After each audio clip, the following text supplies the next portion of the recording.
नमस्कार। आपने देखा होगा कि विगत कुछ दिनों से बिहार सरकार द्वारा बुलडोजर एक्शन चलाया जा रहा है। इस कार्रवाई के कारण बड़ी संख्या में गरीब परिवारों के घर तोड़े गए हैं। जब इस विषय में मंत्रियों से सवाल किए गए, तो उनका जवाब था कि यह कार्रवाई न्यायालय के आदेश पर की जा रही है।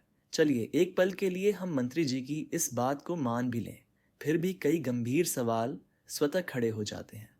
सबसे बड़ा सवाल यह है कि बिहार की सत्ता में मुख्यमंत्री नीतीश कुमार पिछले करीब 20 वर्षों से काबिज हैं और इस पूरे समय में भारतीय जनता पार्टी उनकी प्रमुख सहयोगी रही है।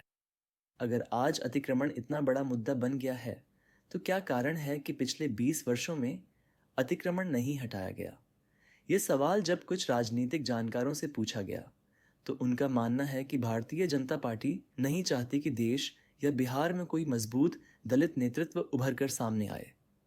उदाहरण के तौर पर विधानसभा चुनाव में चिराग पासवान को जो सीटें दी गईं, उनमें से अधिकांश सीटें ऐसी थीं जहां एनडीए पिछले 10 वर्षों से लगातार हार रहा था। इसके बावजूद चिराग पासवान के उम्मीदवारों ने उन सीटों पर जीत हासिल की। इसी अप्रत्याशित जीत से बीजेपी के भीतर एक चिंता और घबराहट देखने को मिलती है। भले ही 2025 के विधानसभा चुनाव में बीजेपी सबसे बड़ी पार्टी बनकर उभरे, लेकिन बिहार बीजेपी के कई नेताओं को चिराग पासवान की बढ़ती राजनीतिक स्वीकार्यता और दलित समाज में उनकी पकड़ रास नहीं आ रही है।